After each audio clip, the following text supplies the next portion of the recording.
Okay, good morning, everyone. Hi. So we're going to get started. This morning we're talking about presentation virtualization, specifically the RDP protocol, which is the protocol used in remote desktop. We're going to do a talk that covers a variety of topics today, talking about a little bit about the present of RDP, how things work today, but really focusing on the new innovations in Windows 7 and some of the platform and new advances that we're working on. A brief introduction. My name is Nadeem Abdo. I'm the development manager for RDP up in the Redmond team at Microsoft. And this is my speaker partner, Gaurav.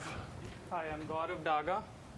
I'm a lead program manager working on RDP, several aspects of the platform, and value-add features like graphics remoting, device redirection, and all that. Okay. So to go over today's agenda, we're going to start off with a little bit of an introduction to RDP. I assume most people have interacted at least with some form of RDP, most likely the remote desktop user experience or terminal server.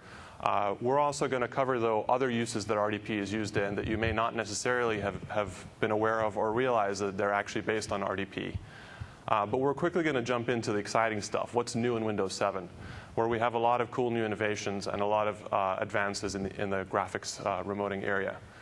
The next thing we're going to do, because this is PDC, is actually do a little bit of a deep dive into the graphics architecture, talking about the internals of how RDP works, where the performance benefits comes from, and a little bit about the direction that we're going down the road. The next thing is that we want to actually highlight, and an important takeaway from today's talk, is that RDP is not just a technology that's built into the platform, but it is itself a platform on top of which various features within Microsoft and as well third-party can be built. And so we're going to be diving into how RDP is a platform, talking a little bit about the APIs that can be used to extend the functionality within RDP, and walking through the APIs that we offer to do that. And then finally, we're going to talk about an important topic, which is guidance for how to help make your apps more efficient when they're running in a remote session. And there are actually a variety of interesting tips and techniques that we have there, both for current apps as well as future-looking apps. And then finally, I want to mention that there are a couple of related talks that one has happened and one is about to happen in the graphics area that touch on some of the same topics. And so if you're interested in getting a little bit more insight, you can either attend these talks, there's one later today, or watch them later online on the PDC site. So with that, I hand over to Gaurav.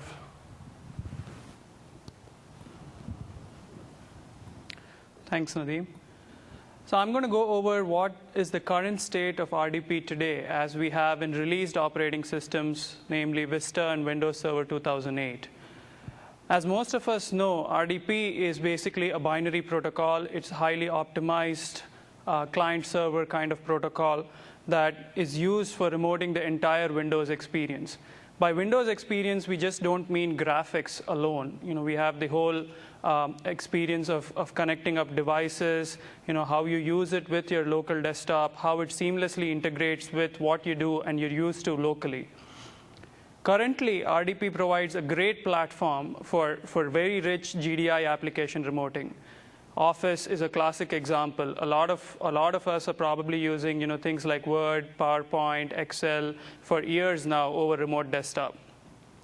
There's also support for rich media and high animations by fallback to bitmaps, and we'll talk a little more detail about what that means. Today, RDP has a big platform-like infrastructure, which we build a lot on, which is called virtual channels. Virtual channels forms kind of the backbone of a lot of the RDP features that we're going to talk about today that exist today in the product in Windows Server 2008, and also on which a lot of our future innovations are built on. And finally, I'd like to highlight that we have very detailed protocol documentation available on MSDN for the whole RDP protocol. This is going up to what the packets look like, a very high level of detail. So if you're interested in extending the RDP protocol, this is a great resource to go to and look up. As Nadeem mentioned while introducing this talk, RDP is itself a platform. We use it internally to enable several scenarios in terminal server and remote desktop when connecting to, say, your Vista or XP or Windows Server 2008 machines. But also, all across Microsoft, there are all these interesting products that are all based on RDP that provide some value-add features using the RDP platform and the API that we're trying to go over today, which you can also use to build very interesting apps and enable some new scenarios. So the classic ones, I'm sure all of us are familiar with our terminal server and remote desktop. Remote assistance is another one of our users, which is quite popular and has been there for a long time. You can use remote assistance today through the standard Windows desktop or through instant messenger services like Live Messenger. Windows Meeting Spaces is something we introduced in Windows Vista. The other very popular tool, which a lot of enthusiasts, like people like us in the room, we use at homes or media centers. The whole Media Center extender and Xbox 360 extender experience also remotes the rich graphics over RDP. So we have RDP built into all these Media Center extender products. System Center Configuration Manager, previously known as SMS, also has a remote control utility, which is very useful in corporate enterprise scenarios in help desk type situations where you have a problem and you're being managed using SCCM, and your administrator can actually remote control your machine and help you go through or debug your issue or give you guidance on what you're doing wrong and why things are not working. Hyper-V is another new scenario that we have introduced, the Hyper-V remote control configuration tool. If you ever you probably got the Hyper-V bits today or during this conference in PDC, you'd see that there is an RDP-based experience to connect up to the Hyper-V virtual machines and manage them. And last but not the least, you've heard a lot about Azure and the Live platform over this PDC. The Live Mesh product has a very interesting feature, something that's brand new and introduced in PDC. It's called a Live Remote Desktop. If you haven't tried it out yet, I'd strongly suggest you go up to mesh.com and try this out. It's a fantastic way to get all the machines that you own onto a single, what we call the mesh, and have very easy remote desktop access across all these machines wherever you are. So this is just a sampling. We are continuing to work all across Microsoft and with several of our partners to deliver more and more features that are built on top of RDP. And so you'll be seeing more and more such things coming out across the board.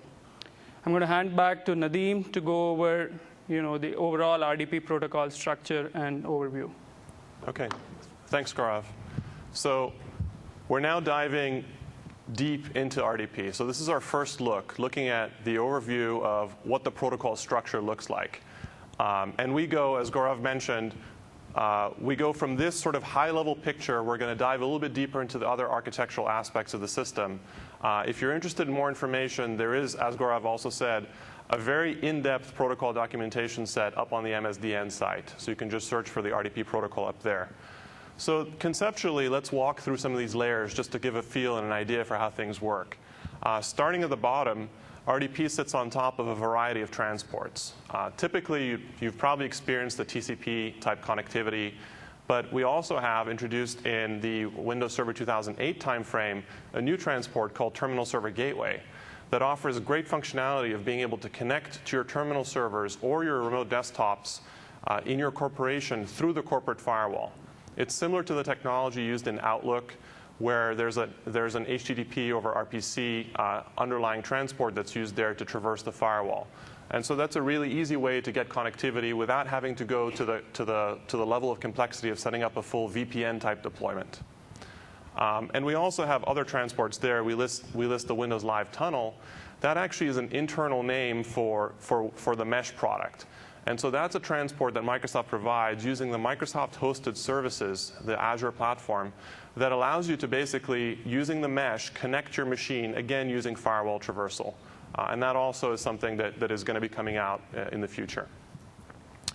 Above the transport, we have a variety of important layers there, and security is absolutely critical. We have standards-based SSL, Kerberos, and NTLM security. And there are security options within RDP that you can use to actually lock down the server to require authentication even before you touch the actual terminal server listener ports. And that's also something that's available as of Windows Server 2008. SSL also provides things like machine authentication, and so you can have certificates to validate that the terminal server you connect to is indeed the machine you believe it is. Above that, we actually delve into the layers that become more specifically RDP itself. And so there's virtual channels and variety of compression techniques that come into play there. Really what virtual channels are is a fundamental concept in RDP. A virtual channel is a bidirectional data stream from the client to the server that can be used as a sub-channel within the RDP protocol to do various things. And so what we show vertically are these silos, the graphics virtual channels, the mouse and keyboard, the devices, and then additionally partner virtual channels. So the thing to note is that RDP is really a container for many sub-channels, each of those channels providing a unique value-added function. And one of the nice things about this is that each of these channels benefits from a lot of the same underlying infrastructure in RDP, such as the security, the performance optimizations, and the transports. And so the features that we're going to show today that are new additions to RDP are built on top of the same infrastructure. And in the same way, you as ISVs are able to actually develop additions to RDP using the virtual channel mechanisms. And we have a variety of APIs for that, including some newly improved APIs that have come out recently in WS08 and will certainly be available in Win 7 and going forward. So advancing to the next slide. The obvious question that may come out is if RDP has been around for a while and things work pretty well for things like Office and the standard user experience, what are the things that are driving us to make changes? What are the drivers that are causing us to want to innovate and focus on improving the experience there? And to put it plainly, there are a variety of trends there. One of the main things is the increasing graphics richness that end users are expecting. As you've seen in the Windows 7 user experience, the desktop is only getting richer. Graphics are getting more complex. There are fancy translucency effects. There are animations. There's media everywhere. The web itself is getting richer with things like Silverlight. And we want to make sure that when people choose to work remotely, that they're able to do all those things just as well as they can do them locally. And so that is one of the key drivers that's leading to some of the innovations that we're going to be showing here. Additionally, there are a lot of different graphics technologies out there. I mentioned a few like Silverlight, DirectX. And so as the pace of innovation continues, RDP is working to continue to keep up to pace and make sure that we're able to deliver the latest, richest graphics experiences. And then finally, in addition to the graphics experience, in general, what we hear from you guys and our end users is we want to make the experience working remotely work just as well as the experience locally. And that means if I'm able to do something like use my multiple monitors when I'm working locally, I don't want to be constrained and not be able to do that when I'm working remotely. That extends to using devices, the ability to print without failing. And so we're working to make sure that we can bridge that gap to make the experience when you're working remotely just as seamless as it is when you're working in the local case.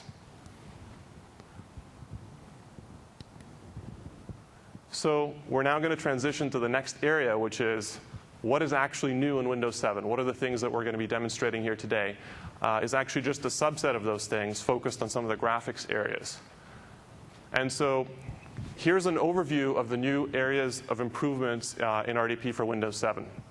And there's a lot of information here, so I'm kind of going to walk through it slowly, but you're also going to get a chance to see a number of demos that really shows what these things do and delivers to the product. So in terms of the platform improvements at the base graphics levels of RDP, we've made a number of innovations to the graphics support. We now support a really rich Windows 7 Aero experience. And that means that everything that you've seen in the PDC demos and the keynotes earlier around the experience where you are able to snap windows to the sides and you get the nice translucency effects and the previews and all that, all those things can work when you enable those features in RDP. And they work just as they would locally without using a tremendous amount of bandwidth either, which is important. We are also innovating and adding support for Direct 2D, which is a new technology announced at PDC here this year, as well as Direct 3D 10.1 applications. And that enables a new class of rich and complex media-intensive applications to run in scenarios where they wouldn't have been able to run necessarily before over RDP. And then true multi-mon support was actually demonstrated at the keynote earlier this week. That is pretty much what it sounds like. It's the ability to use every monitor that you have on your local device to elect to say that you want to remote them and be able to get up to a variety of monitor configurations all working remotely. So you can drag your windows, all the maximization behaviors work correctly.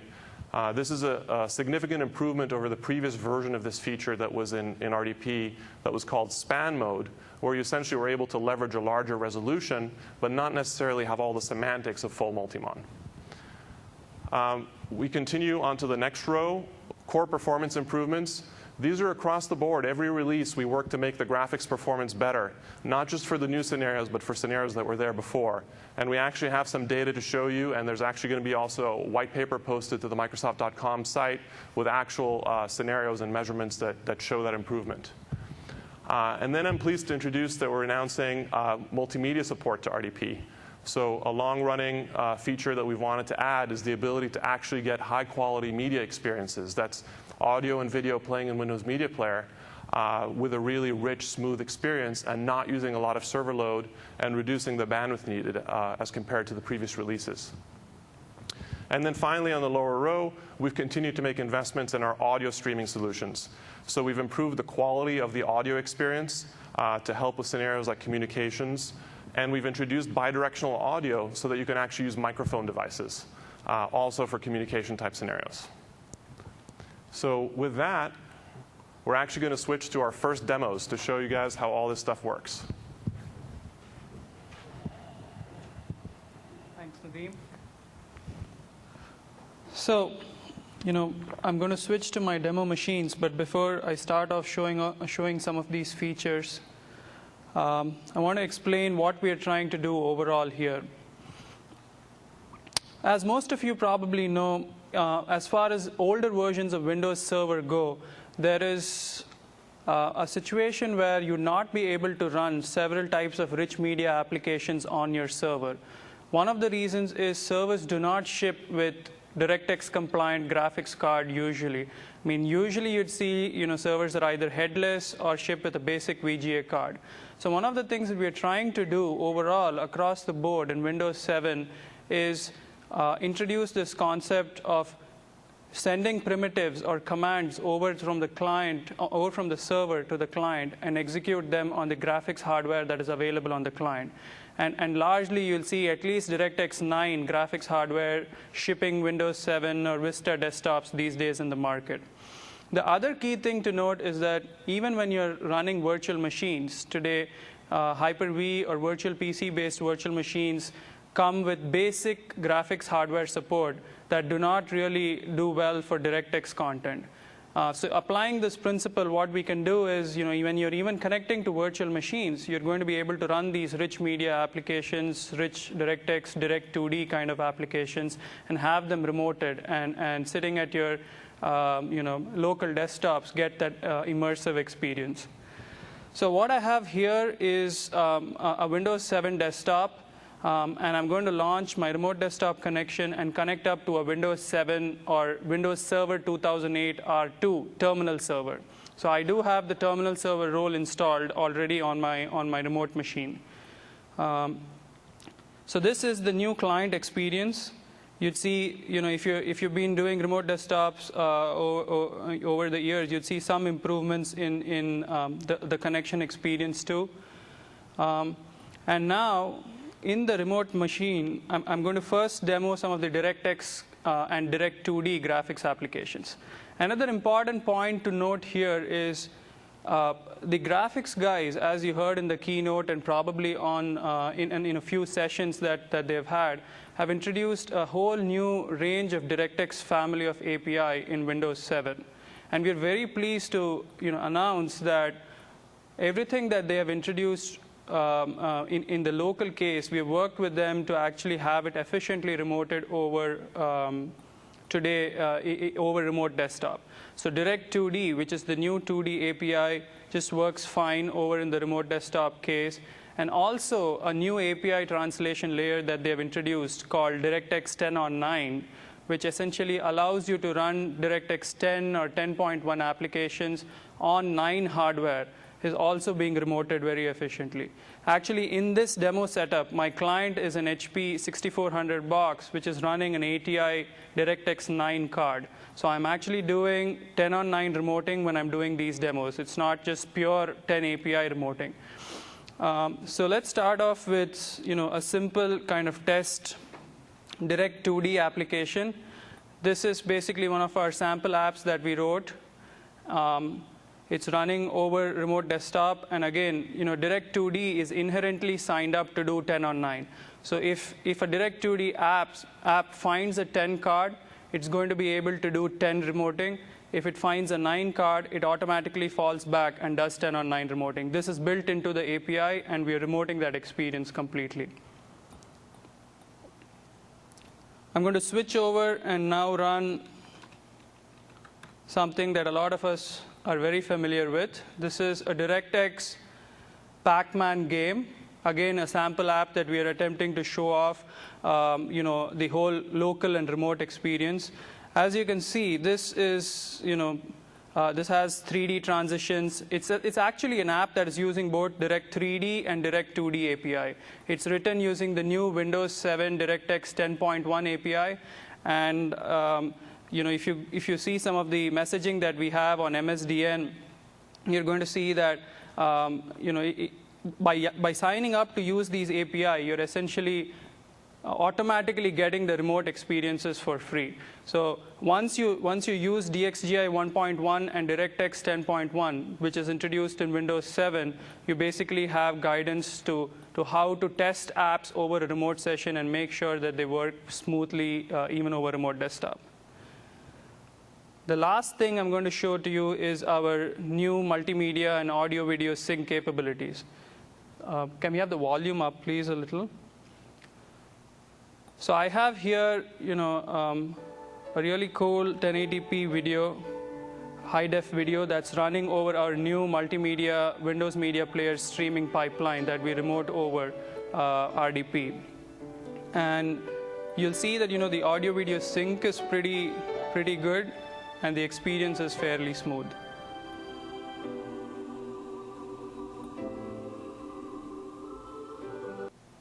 I'm going to move over to some more interesting parts.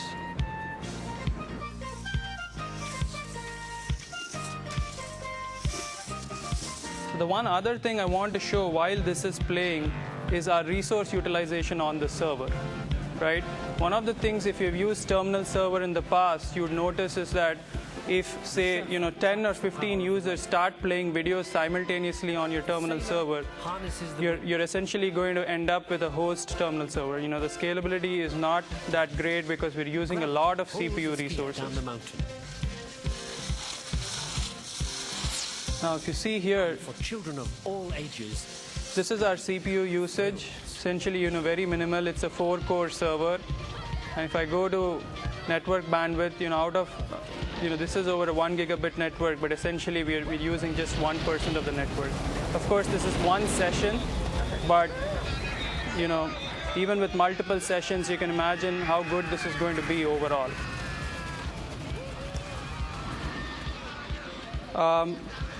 The other thing you should note is this is 1% network utilization with a high-def 1080p video, right? Usually, in scenarios like training videos and all that, you wouldn't expect this level of quality, but with those, your network utilization is going to be even further down.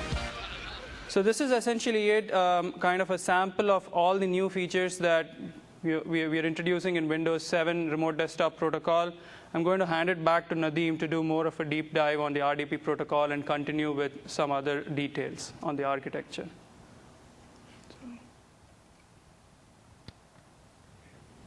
Thanks, Gaurav. OK, so let's talk about how all these things fit together and what actually is being used to deliver these experiences. So the first step is to talk a little bit about various approaches to graphics remoting.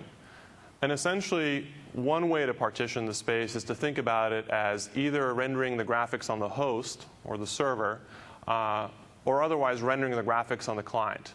And there are a variety of interesting trade-offs and approaches to both. RDP in Windows 7 actually does both. So what we try and do is take the best elements of each and apply them to the situation based on what is possible. In general, we do that to give you a balance of breadth of support so that all the scenarios where you would want to see graphics and run applications remotely will work. And in some cases, we actually also do it to make sure that the experience can be optimal in terms of a performance basis. And so when we're doing client-side rendering, what that means is that the graphics operations and commands are being sent from the server to the client and leveraging resources at the client, such as a client-side GPU. What this does is it offloads load on the server and also makes it so that you don't need to have certain things installed on the server, such as a video card for GPU-type hardware, or actually CPU resources to do things like media decoding and processing. And so there are a variety of these types of things where commands are sent to the client. And that started with GDI. Historically, RDP was initially a GDI-based protocol. And what happened there is that the GDI commands were actually sent to the client, leveraging the processing capabilities of the client side and also providing quite a significant bandwidth savings, because a GDI command to describe even painting a whole screen full would typically be smaller than the corresponding bitmap form of that screen.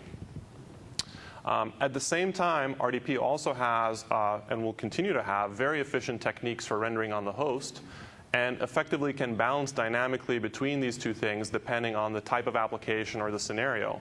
And in a typical environment that we've showed here, there's actually a combination of techniques running at the same time. And so for host rendering, a variety of techniques are used to make sure that that is still bandwidth efficient, such as some sophisticated caching and compression techniques in RDP. And these are things that continue to evolve release to release. And then finally, for some of these scenarios, which we're actually going to be demonstrating in the next demo, there's actually a client-side compositor that actually takes various streams of commands and combines them together. If you're familiar with the Aero glass desktop internals, there's a component called the Desktop Window Manager that actually drives the composition of the DirectX surfaces and does all the blending and composition to add the translucency effects, as well as can modulate the positions of windows to add things like the flip 3Ds or also the new transparency effects. We actually are able to leverage some of the same types of techniques in RDP when you're running with the glass desktop enabled, and able to do that composition at the client side to actually bring together all these complex streams into a smooth and seamless desktop experience. And so given that overview, this is actually a high-level sort of logical view of the graphics architecture in Windows 7. And there's a lot of things going on here, so we'll walk through this piece by piece. In terms of the color key or legend, the thing to note is that components in red are really apps, and that includes third-party applications. Components in blue are the operating system components that are serving the RDP protocol. And components in the yellowish shade are all the other operating system components. It's important to note that RDP is a core part of the OS, and so in many cases it's integrated deeply with some of the facilities that we show here. And so the way to look at this is if we start on the rightmost side, we have a GDI application. The key thing to point out is that GDI apps and all other types of applications do not actually have to be rewritten differently to run well over terminal server. That's one of the key things that we try to bring as a benefit, is that if you develop for the Windows platform, your app will work remotely. And the architecture here shows how we actually are able to achieve that. And it differs depending on the technology. So for a GDI application, GDI internals are actually implemented in a component called Win32K that lives in the kernel. This is a long-running component in the NT architecture. And there's a model in NT where display drivers are able to participate in the rendering of the GDI commands. And so what RDP does to be able to get the most efficient GDI command stream is actually act as a display driver. And that would be equivalent to an NVIDIA or an ATI or something like that, except it's not a display driver for a real piece of hardware. It's a display driver for the remote protocol.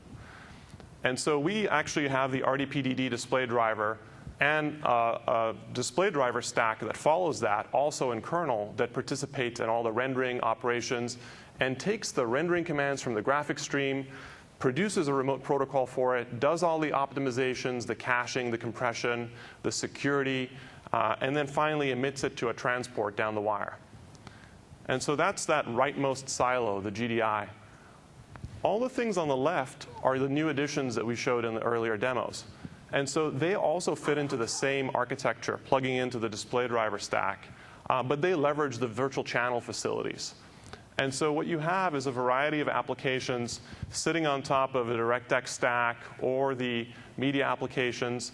Each has components that are part of the operating system that works to get the efficient display stream possible, does a variety of optimizations and protocol generation, and then finally emits virtual channels down to the RDP stack. The interesting thing to note is that the virtual channel API that is used here is actually a public API surface. And that is something that means that a third party could come in and develop an addition. So if you have an application that needs to do its own specialized rendering or even add a new device type, you can actually plug in and leverage the same architecture and technology as a first-class peer of these components and be able to extend RDP in that way. And then here what we show is how a variety of these rendering techniques actually are either host-based or client-based. And this is something that may evolve over time. As we're doing optimizations, we might shift something from one column to the other. But this is just an inkling or a sample of how things are put together in the Windows 7 release that we're working on currently. And so for client-side rendering, we have the new DirectX technologies, such as Direct2D and Direct3D 10.1. That allows you to leverage the client-side GPU hardware, as well as run on virtual machines that may not have GPU hardware or terminal servers where you have a lot of load and want to offload the rendering job to the client side. Same thing for media, with a couple of little points to note, which is that the media redirection features that we showed requires the client to have the codecs installed. And so there are also a few other points, such as if DRM is enabled or the content is licensed, it'll play on the host rather than the client. But if all the conditions are met, we will actually do what we can to stream the content to the client. And the nice thing is that the application doesn't really have to be aware of that. It's all handled dynamically. Negotiation happens within RDP to detect the capabilities of the client and server, and the right things will happen to give you the best experience possible. And then GDI finally has historically been always client-side rendering, primarily for RDP. And then for host rendering, we have a variety of other technologies, such as WPF, Silverlight, Flash, some of the richer media scenarios, as well as older versions of Direct3D below 10.1. Okay. So with that, I actually want to show a demo, and Gaurav is going to come up and do it, where we're going to show a lot of these things coming together. So it's essentially an addition to the previous demo to show how things fit together in the new system.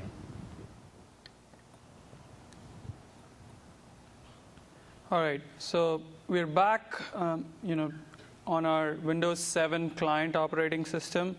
This time around, I'm going to go into options before I make the remote desktop connection.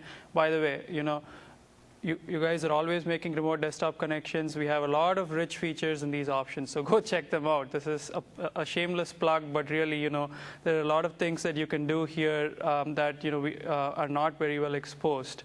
So we go into the Experience tab here, and you see that we have this option to enable desktop composition on our remote desktop session. So I'm going to check that and go back and connect.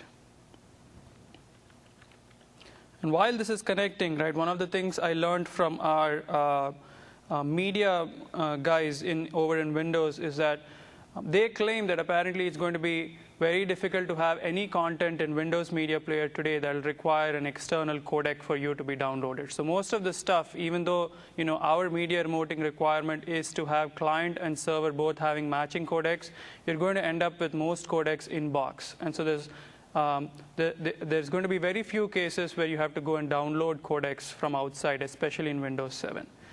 So now I'm going to go back and launch some of our applications. This is our D2D app. I'm also going to go back. Actually, let me first launch Chomp, which is our Pac-Man game, and then I go back and launch our D2D app. And you see, these are running side by side. All these are different virtual channels, converging together. We're getting the aero glass through the DWM source, as shown in the architecture diagram previously. And we have D2D and D3D content coming in their own source. And we have the full aero glass effect. So this is something, you can flip 3D on your remote desktop session. Say your code is not compiling and you're on remote desktop, you can while away some time flip 3D. So yeah, this is something that we're really happy to show that everything comes together. You don't have to pick or choose between, say, doing one or the other, because as Nadeem mentioned, these are all virtual channel APIs, and in the end are going through virtual channel APIs, and so we're able to bring them all together. That's pretty much it for the demo. I'm going to hand it back to Nadeem to dive into details for dynamic virtual channels.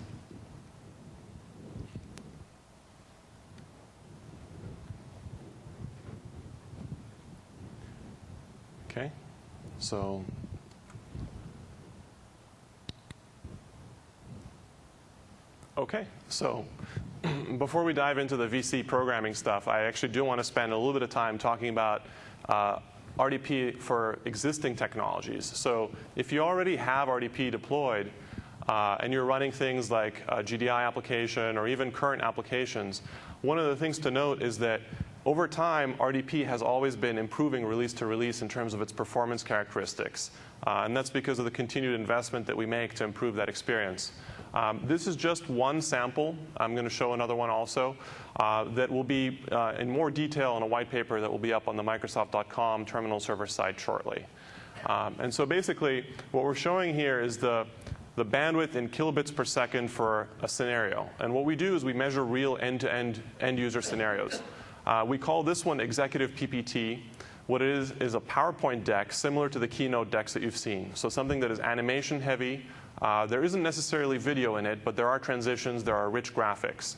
And so when you run that in an RDP session, the different bars show the experience that you'd get bandwidth-wise for different releases of RDP that correspond to the different operating systems. And so the thing to note there is that the Win 7 version of RDP, which is, by the way, currently still under development, and so we're still working on this, but this is just at this point in time, is at least a 40% gain in terms of bandwidth reduction as compared to the XP version of RDP for RDP 5.2.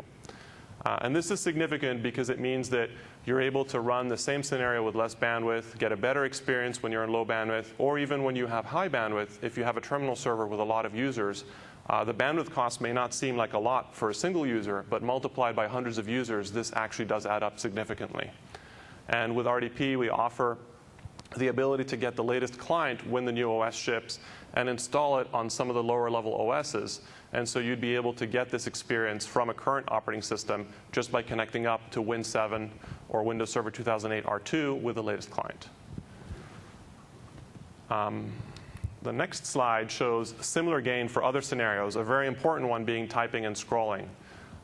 Here again, the bandwidth is over 65% reduced, and this is just a snapshot in time. The thing to note also is that there are actually a variety of internal tuning switches in RDP that can be used. One of the main ones that, as a tip, is not often realized is there, but there's actually a group policy where you can select the different compression policy that you want for RDP.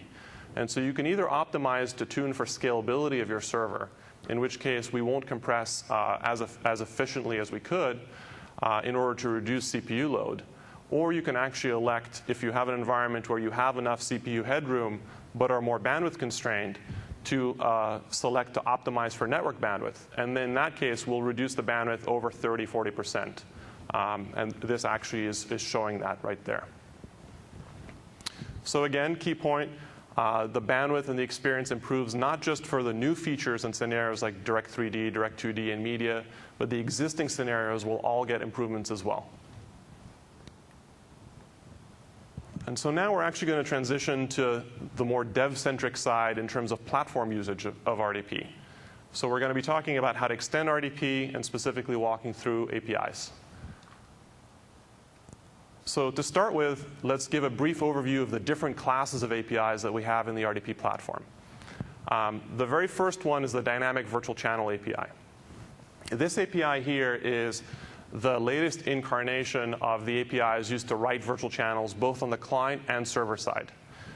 They're introduced with Windows Server 2008, will be present in Windows 7 and Windows 7 2008 R2, and currently offer the ability to have bidirectional streams, plugins on the client, plugins on the server, and a communication mechanism that automatically will route your data through the RDP protocol. Many of our internal features are built on the same infrastructure, so it is a very efficient and tuned platform. And once you are using it, you accrue a lot of benefits, such as you're actually getting the same compression, the same security, the same connection management as the rest of the features in RDP. The next class of APIs are the Remote Desktop ActiveX APIs. So one of the things that may not often be realized is that the MSTSC client that everybody uses for Remote Desktop is actually just a thin wrapper around an internal ActiveX control that is fully publicly documented in MSDN. And so what that means is that you're able to host that control in your own applications and provide a customized end-user experience around it, either to build a more custom management type tool where you have many connections, or just to provide, as part of a larger app, the ability to connect to a remote server and see a portion of your screen being served by a different server. And so there's a rich API there in MSDN, and we also have a variety of samples up there for it as well. That control is fully scriptable from the web also, so you're able to drop it into a web page and create ActiveX connections that way. And it also is very easy to import into .NET projects, so you can build WinForms or WPF apps that host it. And then finally, there's a very broad class of rich APIs called the Windows Desktop Sharing APIs, also in MSDN. And these APIs form the basis of the collaboration type technologies. So when we listed earlier the uses of RDP, things like the remote assistance feature, even things like the newer live mesh features, they're all built on this type of foundation. And what these APIs allow you to do is use RDP for scenarios where you want to provide multicasting of your desktop to many people or screen sharing. And so if you have a scenario where you're interested in providing the ability to have people connect up to one desktop and view a desktop and collaborate on it, the underlying protocol in RDP supports multi-party, and these APIs have the ability to allow many attendees to join and share and participate in control for one of these desktops. So let's talk about dynamic virtual channels. So what's new and why dynamic virtual channels? In simple terms, we're addressing two key limitations and cleaning up the API to make it easier to use based on feedback we've received on the existing or prior virtual channel API. So one of the main pain points with the APIs that stood before was that channel data was received in 1600 byte chunks, and a lot of packet reconstruction had to be done manually if you were using that VC API. And there was also a limitation of a total of 32 virtual channels. This limitation is actually something that we ran into problems with because we actually have a lot of internal virtual channels and partners build a lot of other ones at the same time. And so with dynamic virtual channels, both these problems are addressed. There's now no more limitation on the number of channels. It's raised to over 64,000, which hopefully will provide a lot of headroom. And we also now automatically handle things like packet reconstruction. And so we now have a nice, easy-to-use message-based semantic where you drop a message into one side of the channel of pretty much arbitrary size, and it will be received and reconstructed fully for you at the other end. We also now have a COM-based API, which is possible to program against using .NET if you build a simple managed wrapper for it, and that's something that we're looking at, working on, and delivering in the future.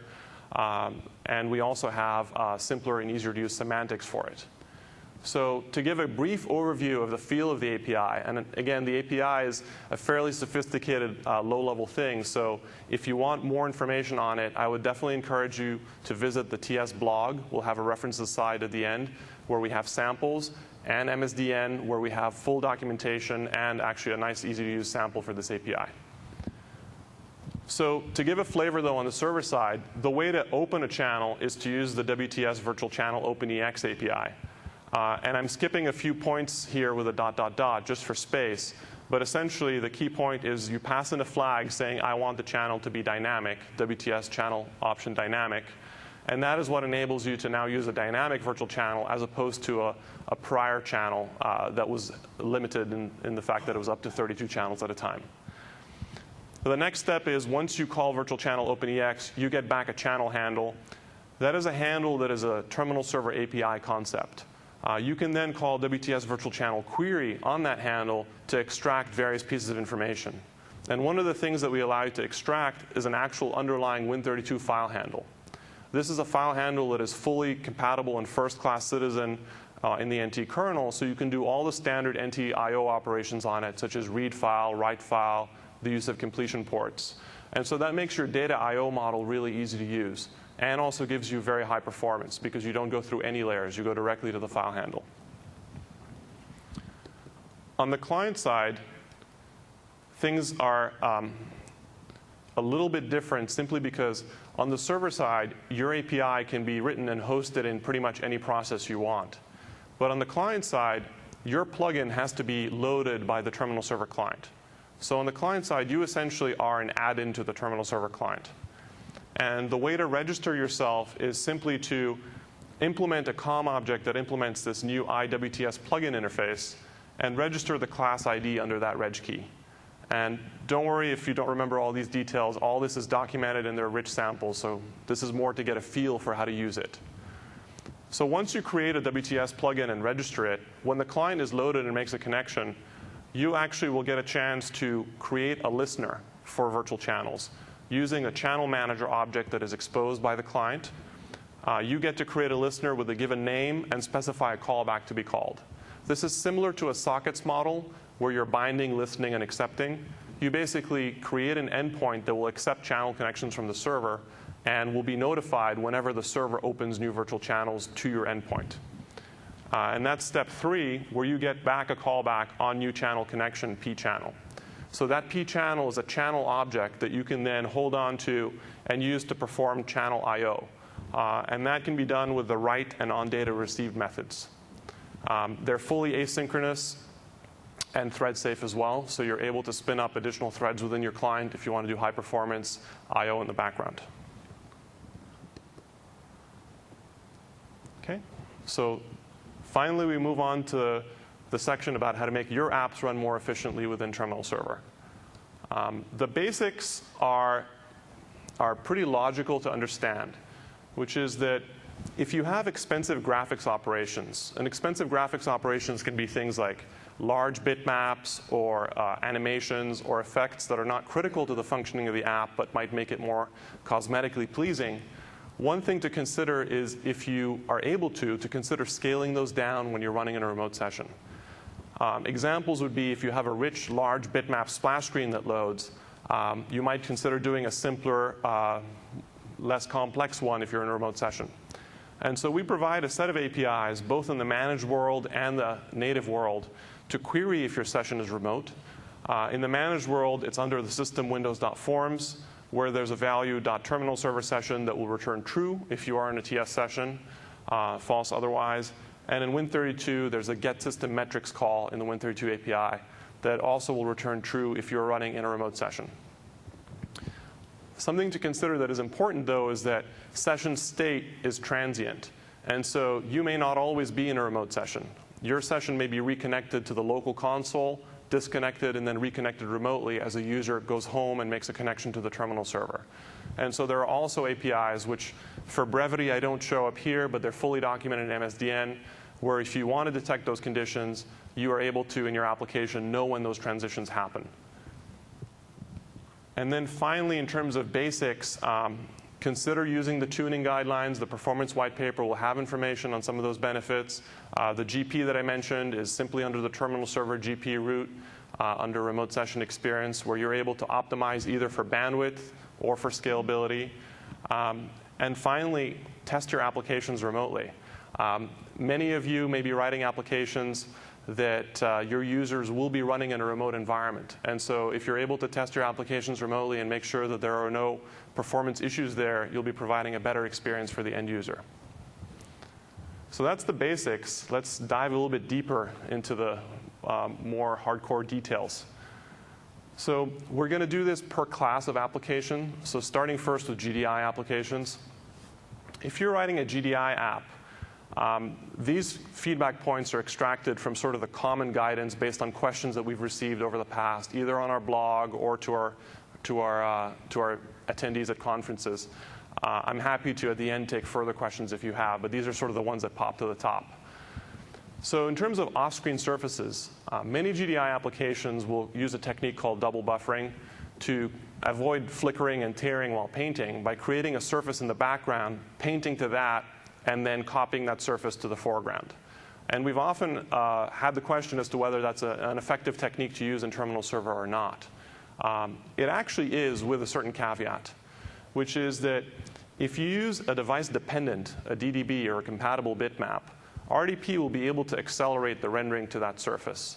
And the reason for that is that in the GDI architecture, device-dependent bitmaps are rendered by the display driver. And if you recall in the architecture slide, RDP is really acting as a display driver. And so if you create a device-dependent bitmap, you're giving the RDP protocol a chance to get a higher level, richer information about the rendering that's occurring to your surface and to transmit commands for that surface rather than a final bitmap. If, on the other hand, you create a DIB, or a device-independent bitmap, the RDP protocol will still support it. However, it has a less opportunity to do more intelligent things because it will only ever see a bitmap for that surface. It will never see the underlying commands that are sent to it. So use device-dependent bitmaps if you want to do off-screen surfaces. The next point is layered windows can actually be very expensive. Layered windows are translucent or alpha-blended windows. And so if you enable that feature in Windows by calling the API to make your window transparent, you should realize that in some cases, that actually will result in whatever is rendered in that area being treated as a bitmap by the RDP and display driver. And so you will not get efficient rendering for that. The one exception to that is when you're actually running composition, or the remote desktop has the desktop composition setting enabled, we actually are able to do that alpha blending and composition using the client-side compositor. And so that case is efficient. But if you want generality and you're not sure if you're going to be running with composition on or off, then consider whether you really need to have a layered window in your app. A very important one is please try to avoid using getDCNull to do screen captures. It turns out that a screen capture in the RDP environment can often require a round trip to the client to actually do the capture of the screen. And that can significantly slow down the application. Some of our own Microsoft applications that have done this, even for sort of cosmetic effects, like creating a flying effect when dialogues open, have incurred significant perf penalties because they were capturing the screen on every frame, requiring a round trip. And so simply avoiding that and choosing an alternate effect if you're in a remote session can significantly improve performance. And then finally, a common question that we hear from developers and the third parties is, what color depth is more bandwidth efficient? The guidance here is general terms. In reality, you need to measure for your specific scenario. But one of the things that I do want to point out is that it's mostly your choice. And the reason for that is that we offer primarily 32-bit per pixel and 16-bit per pixel color depths. And we actually have done a lot of optimizations on the 32-bit path because it is the richest, to the point where they're fairly close in bandwidth. And so you don't have a dramatic difference between the two, with the caveat that for your own scenario, if it's critical for you to get the maximum performance, to actually do the measurements. So now we're going to talk about the new stuff, Direct 3D and Direct 2D. One of the things to contrast between this and the GDI side is that in GDI, your app will pretty much just work remotely. You don't have to change your app. It will always work. With DirectX, specifically Direct 2D and Direct 3D, there are a few guidelines to keep in mind. For Direct 2D, those guidelines are really simple. Direct 2D is a new API. So any app that's written to Direct2D will automatically get efficient command remoting. The only caveat is if you actually do some specialized operations, such as target your Direct2D rendering to a device, Direct3D device that you manually created, in which case we'll fall back to host-based rendering. But in general, for most Direct2D apps, you automatically accrue the benefits. For Direct3D apps, the criteria that must be followed are to use the latest DirectX 10.1 API and DXGI 1.1. DXGI is the device DirectX graphics infrastructure API. It's the API used to create and enumerate your rendering context. And so if you use those two APIs, as we illustrate in the sample, the steps for operation are you create a DXGI factory. These are standard DirectX APIs that will be fully in MSDN. That factory is what you then use to enumerate your rendering adapters. With the DXGI Factory 1, which is new for Windows 7, when you enumerate adapters, if your client has actually got a physical GPU hardware, the adapters that are remote will show up in that adapter list. And they will actually show up first. So if you take no further actions and select the first adapter, for example, you will automatically get what is effectively a remote DirectX adapter. But if you want to go granular and query and see if that adapter is remote or not, we actually do offer the getDescriptor1 API, where you can then look at flags that will specify if it's DXGI adapter flag remote, that will tell you if the adapter is actually a proxy to a remote adapter or not. So if your application is an intensive CAD app and you want to make sure that you're running with a remote adapter, or potentially want to make sure that you're running with a local adapter for whatever reason, this API gives you the ability to do that. The other things to watch out for are, just like we talked about session transitions for GDI applications, DirectX applications may also be running in a scenario where you have a reconnection happen. And in that case, we offer a new isCurrent API in the DirectX model, where pretty much when your application is running through a standard DirectX present type loop, you can call isPresent during that loop, isCurrent, to detect if the device has been lost and replaced with a local one. So this enables you to reinitialize your application to transition from a local to a remote case. And then finally, we're going to be looking to provide more guidance on the blog down the road in detail. But I do want to call out a general theme to how to optimize for DirectX if you intend to run remotely. And the nice thing about this theme is that local optimizations tend to be magnified remotely. That means if you do things in your DirectX applications locally, such as cache resources and not recreate them, such as create a 3D model, download it to the GPU, and reuse it, these types of things will incur a significant benefit in remote sessions because you avoid retransmitting objects across the wire. And so any types of operations such as creating large objects, downloading them once, creating large sets of textures, not refreshing things on every frame, these will have huge benefits remotely. And so to wrap up, for key takeaways, I want to make sure that we highlight again that the RDP platform is continuing to evolve and improve across a variety of dimensions. We have a rich extensibility model with a rich set of APIs that are in MSDN, as well as very detailed protocol documentation for the internals. Please extend the TS platform for your needs if it helps you. Please test and optimize your applications to run in the TS environment. And then finally, we are very interested in your feedback across anything from feature requests to if you're able to give us feedback on how you'd like to see the extensibility mechanisms in the RDP platform evolve, please do let us know. We have a blog on the references slide where we welcome feedback, or you can come up and contact us directly at the end of this session. So with that, the references are here. They'll be posted later on the slide decks, and we're happy to take some questions. Thank you.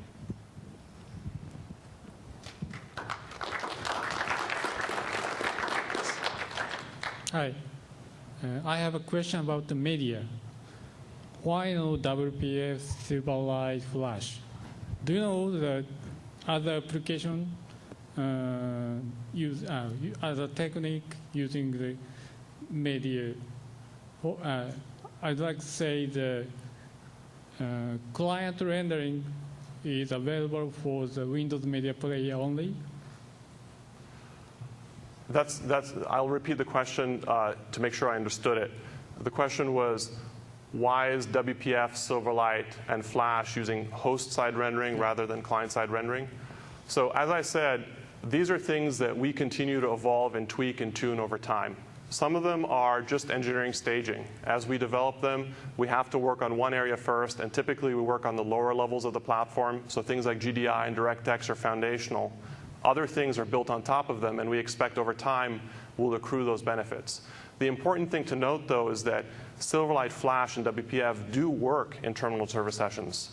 And we are making investments in host-side rendering to make them work more efficiently than they have before. So the fact that one set of techniques is used versus the other doesn't necessarily mean that they're not going to perform well.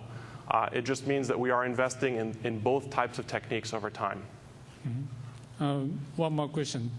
This show will be rendered in the client or host? The D show will be rendered on the client. Client? Yeah. Really? So this is in the context of Windows Media Player, though. So, but D show selected some different renderers. D show, when it's used by Windows Media Player. So the thing to note is that our remoting that we are demonstrating here is for Windows Media Player specifically. There are a few things that can be done to make Media Foundation remote as well. There's an API called Update Topology on MSDN that if you're actually developing a custom Media Foundation application, you can make that call to allow the remoting infrastructure to have a chance to actually remote the rendering pipeline to the client. But Direct Show by itself as an API, right now we're not formally announcing anything. It is a possibility. It's something we're looking into. Right now, all we support is Windows Media Player using D-Show to stream to the client. Okay, thanks. Absolutely. So I need a RDP7 client to get all this goodness. What platforms will you support that on? Will that go back to XP, or is it going to be Vista? So, I mean, right now with the upcoming beta for Windows 7, we're going to release the RDP 7 client down to Vista. Right? So that's our plan. Usually the model that we've been following is every new release, we release the operating system, the latest TS client down to one lower version. And so we're going to follow that model continuing in Windows 7. So I shouldn't. I should just not expect to see this on XP at all. Well, that's the current thinking. Especially given XP is almost end of life. That's the current thinking.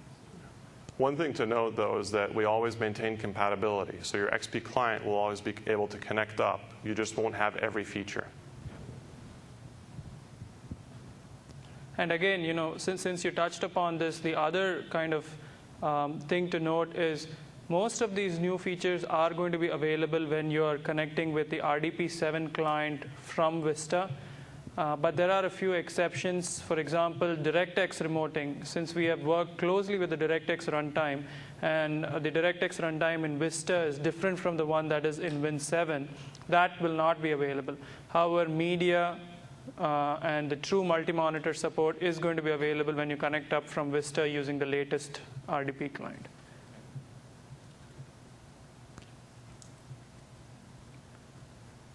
Any more questions?